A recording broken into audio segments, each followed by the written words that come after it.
I never thought the moment that would finally shatter years of silent resentment would come from my own daughter. In-law standing up at my dinner table, raising her glass like she was giving a toast at some charity gala, and boasting loud enough for the whole room to hear. "Thanks for letting us live here free for 20 years.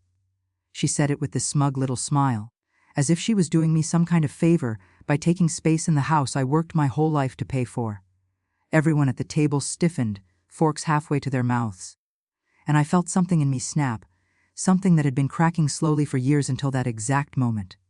I stared at her, this woman I had opened my home to, this woman I had tried so hard to welcome into our family, and all I could think was, how dare she? But the real question, the one that kept me awake long after everyone left that night, was, did I finally go too far with what I did afterward? Would anyone else have reacted differently? Or would you have lost it too if someone humiliated you in your own house after 2 decades of sacrifices? Tell me honestly, was I wrong for how I handled it? To understand how we even got here, I need to go back, way back, because this wasn't something that exploded overnight. This was 20 years in the making. My son Matthew was always my soft spot. He was my youngest, my baby, even when he towered over me at 6'2". Smart kid, gentle heart, always tried to do the right thing. He went off to college, met this girl named Olivia in a psychology class. The way he talked about her, I could tell he was already halfway in love before he even admitted it. When he finally introduced her to me, I thought she was sweet, quiet, polite, maybe a little too polished, but nothing that raised alarms. And I remember thinking, okay, maybe this could actually work. They dated for 2 years before Matthew proposed. I still remember the look on his face. Pure excitement mixed with this hopefulness that only comes from believing the future is finally opening up. When he told me he wanted to move back home for a bit to save money before the wedding, I said yes without thinking twice. Of course I did. That's what parents do. You help your kids. And when he said Olivia would also need a place to stay temporarily, I agreed. I wanted her to feel welcomed. I wanted her to feel like family. Temporary though. That was the key word. Temporary. What I didn't know then was that my definition of temporary and theirs belonged on completely different planets. At first, things were normal enough. They stayed in the upstairs guest room. They paid for their groceries. They cleaned up after themselves. Olivia even helped me with dishes sometimes, smiling politely, thanking me for inviting her into our home. And for the first year, it really was temporary. They were saving for the wedding, for an apartment, for their future. At least, that's what they told me. But then the wedding happened. Then the economic downturn happened. Then Matthew lost his job. Then Olivia had a medical issue. Then rents went up. Then they were almost ready to move out, every single year that passed. And every single time I asked, gently, calmly, respectfully, when they were planning to find their own place, Matthew would give me some variation of the same answer, soon, Mom. We're working on it. Just be patient. I was patient. I was patient for so long that patience turned into habit, and habit turned into resentment I didn't want to admit to myself. The years piled on like bricks in a wall I never intended to build. 1 year became 5. 5 became 10. Somewhere around year 12, I stopped expecting anything to change. They had carved out their own routine in my home. Olivia redecorated parts of the house, claiming she wanted to modernize it. Matthew turned my basement into a home office, one he rarely used. They got comfortable in a way that made me feel like a guest in my own house.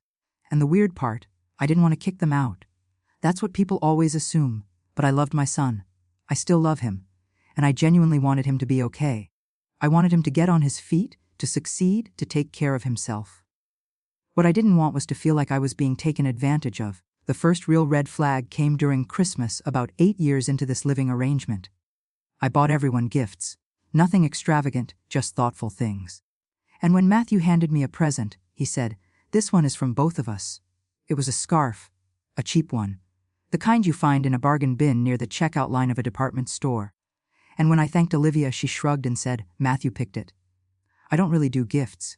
I didn't say anything, but I felt something shift. It was so minor, so subtle, but it was like a thread that unraveled slowly over time. Over the next decade, Olivia gradually became more entitled. She started complaining about how far the drive was from my house to her work. She started suggesting that I should consider moving somewhere, more practical. Then she'd make jokes, light-hearted at first, that I was lucky to have them there to keep me company. Then those jokes turned into little digs, comments about how the house needed updates, or how she Couldn't live like this forever. Meanwhile, she had been living like that just fine for 15 years. What made everything worse was that Matthew always took her side. He always tried to smooth things over, always tried to explain her behavior. She's stressed. She's tired. She doesn't mean it like that. She's just frustrated. And every time, I swallowed my feelings and let it go. Because I didn't want to rock the boat. I didn't want to be the mother-in-law stereotype who can't get along with her son's wife. Then the pandemic hit. Just when I thought they might finally be planning to leave, the world shut down. Olivia lost her job. Matthew started working remotely.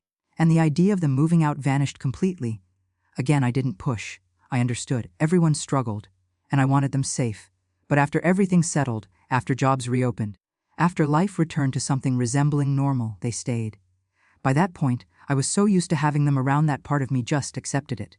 Not happily, but quietly. Then came Olivia's attitude shift around year 18. She started acting like she was the one running the house. Not directly, more like slowly, subtly, deliberately. She'd rearrange my kitchen cabinets without asking.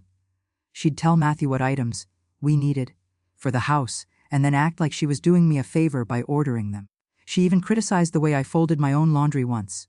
That one was almost laughable, but it still stung. Then she started inviting people over, without asking. The first time it happened, I walked into my own living room and found her sitting on my couch with 3 coworkers, sipping wine like she owned the place. She greeted me with this bright, fake smile and said, "Oh, hope you don't mind. We needed a quiet place to decompress after work." I minded, but I didn't say anything. Not then, and maybe that was my mistake. Maybe I let too much slide for too long. The night everything broke started as a simple family dinner. My oldest daughter and her husband were coming over with their kids. My sister was coming. A few neighbors who were practically family were coming too. I cooked all day, my famous roast chicken, mashed potatoes, green beans, biscuits, pies. The whole layout. I set the table nicely. I cleaned every inch of the house. It was supposed to be a pleasant evening, a reminder that even though life had changed in so many unexpected ways, we were still a family. But Olivia walked into the kitchen about an hour before everyone arrived and said, "You know, for someone who's had help around the house for so long, you still insist on overworking yourself." Help, she meant herself, and Matthew. I didn't respond because I didn't even know how to. It was such an absurd thing to say. During dinner, everyone was talking and laughing, sharing stories, enjoying the meal. My grandkids were chasing each other around the living room. Everything felt warm for a moment, familiar, comforting. Then Olivia stood up. She didn't raise her hand. She didn't wait for a natural pause in the conversation. She just stood up abruptly, lifting her wine glass like she was about to give a wedding toast. The whole table fell silent. I could feel my face flush, not because I knew what she was about to say, but because I had no idea what was coming. She tapped her glass with her fork. Not once, not politely, but 3 times like she was demanding everyone's attention. Then she smiled, looked around the table, and announced, "I just want to take a moment to express our gratitude." I felt tension build in my chest. Then she said it. "Thank you to everyone, but especially to our dear host." And she pointed at me. "For letting us live here free for 20 years. There were gasps. My sister's jaw literally dropped. My daughter stared at Olivia like she had grown 2 heads. My son looked like he wanted to disappear into his chair. And me, I sat there stunned. Not embarrassed, not confused, just stunned. Like my brain needed a full minute to process the audacity of it. Because the way she said it wasn't grateful. It wasn't appreciative. It wasn't a sweet tribute to my generosity. It was mocking, boastful. A verbal slap in the face. She didn't just say it, she flaunted it, like she was proud of it. Like living in my home rent, free for 2 decades was some kind of achievement she wanted recognition for. People tried to laugh it off at first, awkward chuckles here and there. But the room felt heavy, uncomfortable, wrong. I looked at Matthew, waiting for him to correct her, soften it, say she misspoke. He didn't. He just stared at his plate. That's when something inside me, something buried for 20 years, finally rose to the surface. But instead of exploding right then and there, I felt cold, quiet, focused. I smiled at Olivia. A calm, eerie smile that she definitely did not expect. And I said, "You're welcome." Then I stood up and collected the empty plates like nothing happened. People resumed talking, but the tension lingered like smoke after a fire. When dinner ended and everyone started leaving, Olivia strutted around the house like she had just won something. As if her little announcement was some grand joke that everyone enjoyed. She even said goodbye in this sing-song voice. "Thanks again for everything." And Matthew, he gave me a weak, apologetic look but didn't say a single word. I barely slept that night. I replayed the whole scene in my head over and over again. The smugness, the public humiliation, the entitlement, the years of subtle disrespect that had led to that moment. And I knew, deep in my bones, I couldn't keep living like this. Something had to change. Not tomorrow, not next year, not whenever they felt ready. But before I tell you what I did next, because trust me, it wasn't small, I need you to tell me something honestly. If someone openly bragged in front of your entire family that they had been living in your home rent-free for 20 years, acting like they were doing you a favor, would you stay quiet? Would you let it go? Or would you finally reach your breaking point like I did? Because at that moment, I knew I had a choice: keep letting them walk all over me, or finally stand up for myself after 2 decades of being taken advantage of. Comment what you would have done in my shoes, because the decision I made next changed everything. And not just for me, but for Matthew and Olivia too. And that's where part 1 ends. Part 2 will cover everything that happened after that night. The confrontation, the consequences, and how the entire situation blew up in ways none of us expected. I woke up the next morning with this strange mixture of heaviness and clarity. The kind of feeling you get when you've finally admitted something to yourself that you've been trying to ignore for years. Olivia's smug little toast replayed in my head like a bad commercial stuck on loop. "Thanks for letting us live here free for 20 years. She said it like it was a joke. But it wasn't a joke to me. It was my life, my house, my sacrifices. My patience stretched thin until it finally snapped. And even though I had spent most of the night pacing the kitchen, making coffee I never drank, and staring at the quiet house that didn't feel like mine anymore, I knew one thing with absolute certainty: things could not continue the way they were. I sat at the dining table long after the sun came up, listening to the faint sounds of Matthew and Olivia moving around upstairs. Usually on weekends they slept in late, sometimes until noon.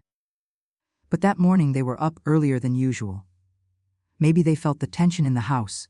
Maybe they were worried. Or maybe they were just going about their morning like nothing had happened. Considering how oblivious Matthew had become over the years, the last one seemed the most likely. I didn't plan a speech. I didn't rehearse my words. I didn't prepare some dramatic confrontation. I wasn't angry in the explosive, shouting sense. I was exhausted, drained, done. And exhaustion has a funny way of sharpening your focus in ways anger never could.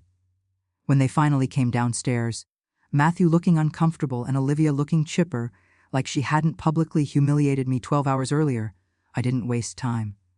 I looked directly at them and said, "We need to talk."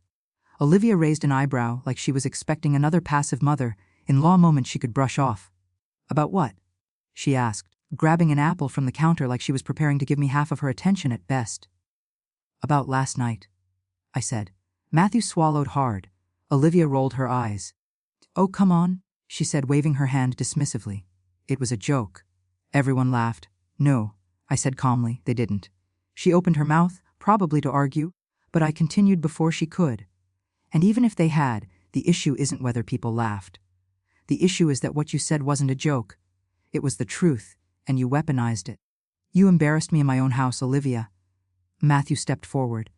"Mom, she didn't mean it like that." I held up a hand to stop him. "Matthew, we are long past making excuses."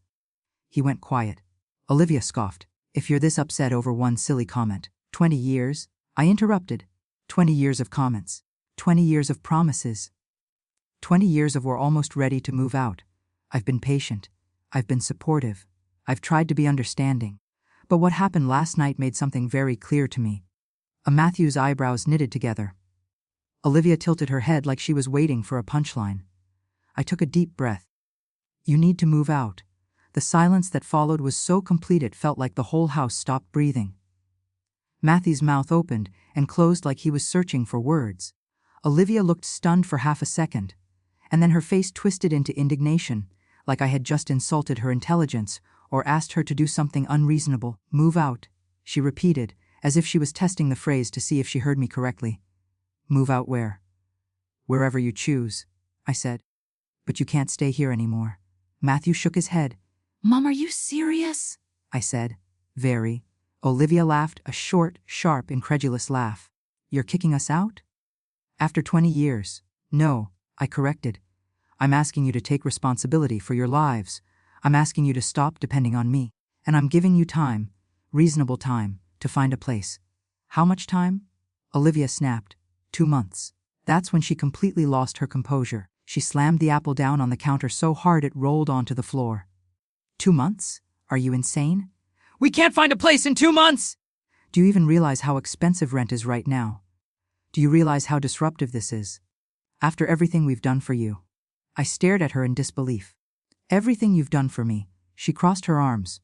Yes, keeping the house running, helping out, being here, keeping you company. I wanted to laugh at the absurdity of it all, but I didn't. I stayed calm. Olivia, I said, you've lived here for 20 years without paying a cent. I paid the mortgage, I paid the utilities. I paid for every repair, I cleaned. I cooked. I supported you when you lost your job. I supported Matthew when he wasn't working. I never asked for rent, not once. So please explain to me exactly what you think you've done for me. She opened her mouth, but nothing came out. Matthew finally spoke, his voice soft, strained. Mom, if you needed help or if you were feeling overwhelmed, why didn't you just say so?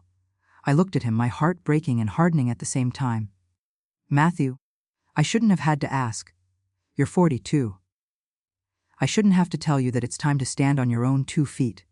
He looked down at the floor, and for a moment, he looked like the boy I raised, not the man he became under Olivia's influence. What if we can't find something? He whispered. What then? You will, I said quietly. Because you'll have to. Olivia shook her head, furious. You're unbelievable. You're actually doing this. After all these years. After everything we've put up with from you. From me. That was the moment I realized there was no saving this relationship. Not the way things were. You have 2 months? I repeated. I'm not negotiating. Olivia stormed upstairs, slamming doors behind her. Matthew stayed behind, torn, guilty, devastated. He sat down at the table and put his head in his hands. I wanted to comfort him, but part of me knew I shouldn't. He needed to feel this. He needed to understand the weight of what 20 years of avoidance had cost everyone. I'm sorry, he finally said, his voice breaking. I didn't know you felt this way. Yes, I whispered, you did. You just didn't want to face it. He nodded slowly, tears forming, then stood up and went upstairs without another word. The next 2 months were tense, to say the least.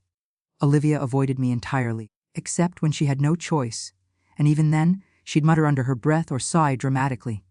She exaggerated every inconvenience, as if she was the victim of some cruel injustice. Matthew tried to stay neutral, but he was clearly caught in the middle. He'd quietly pack boxes, look at apartments online, make calls. Olivia, on the other hand, spent most of her time complaining about how ridiculous I was being, or how hurtless, or how ungrateful. Ungrateful. That word followed me around like a shadow. It clung to me even though logically I knew it wasn't true. But 20 years of being the nice one will make anyone second guess themselves eventually. Despite the emotional mess, they did start packing. Slowly, but they did. The biggest issue was housing. Olivia rejected everything Matthew found. Too small. Too far. Too old. Too expensive. She rejected an apartment Matthew was genuinely excited about because it didn't have enough closet space. Meanwhile, they had been living in one bedroom of my house for 2 decades without complaint. Around week 6, things escalated. I came home from grocery shopping and found Olivia in the living room surrounded by trash bags and boxes. She looked furious. You know what? She said the moment I walked in. Fine, we'll leave. But don't expect us to visit. Don't expect holidays. Don't expect to see grandkids if we have them. Because if you're willing to abandon family, then you don't deserve one. That hurt, I won't lie. It punched me in the chest. But I refused to let her manipulate me. Olivia, I said gently, leaving isn't abandonment. It's adulthood. She glared, grabbed her stuff, and stormed upstairs. Matthew came down later and apologized over and over. He hugged me and I hugged him back. It was the longest hug we'd shared in years. I whispered that I loved him, and he said he loved me too. For the first time in a long time, I felt like I had my son back. Not the shell of him Olivia had molded, but the real Matthew underneath. Move-out day came sooner than anyone expected. They didn't find a dream apartment, but they found something decent. Matthew handled the logistics. Olivia sulked, muttered, shot daggers at me with her eyes. She didn't say goodbye. Not even a fake polite goodbye. Matthew did. He hugged me again, promised to visit, promised to call, promised things I wasn't sure he could keep but hoped he would. When they drove away, the house felt quiet. Too quiet. For a moment, I wondered if I had made a terrible mistake. I wondered if I should have been more patient, if I should have let things continue as they were. But then I walked upstairs to the guest room, the room that hadn't been truly mine in 20 years. And I saw it empty, sunlight streaming through freshly cleaned windows, carpet vacuumed, walls bare. For the first time in 2 decades, it felt like my home again. And I cried, not because I was sad, but because I finally felt free. The aftermath wasn't as messy as I feared. Matthew called a few days later, sounding lighter than he had in years. He apologized again, told me they were settling in, told me they were handling things. Olivia didn't speak, but I didn't expect her to. A few weeks later, Matthew visited alone. He brought lunch, sat with me in the kitchen, and talked, really talked. For the first time in a long time, he admitted he had been scared to leave, scared to disappoint me, scared to confront Olivia, scared to stand on his own. But now that they had moved out, he realized how much of his life he had put on pause because of the comfort of staying with me. He said he felt motivated again, like he had something to prove to himself. I could see the difference. His posture, his energy, even his smile. He looked like the son I raised. Things aren't perfect. Olivia still holds a grudge. She doesn't come to family dinners. She doesn't call. She doesn't acknowledge holidays. And honestly, that's fine. I made peace with that a long time ago. Matthew still visits regularly. He updates me on work, on their new place, on his plans. He doesn't sugarcoat things. He tells me the arguments, the adjustments, the struggles. But he also tells me how proud he is that they're finally independent. And every time he says it, I feel this quiet, warm confirmation that I did the right thing. Even now, people ask me, wasn't it hard kicking them out? The truth is yes, it was incredibly hard. One of the hardest decisions I've ever made. But it was also necessary. For my peace, for my home, and for Matthew's growth. Sometimes love isn't about giving and giving until you disappear. Sometimes it's about stepping back and allowing someone to stumble so they can finally learn to stand. So if you've made it this far, here's what I want to say. Don't let guilt convince you to set yourself on fire to keep others warm. Don't let family be an excuse for disrespect. And don't let fear keep you from reclaiming your life when you know deep down that something has to change. If you were on my side, if you believe I made the right choice, please like this video.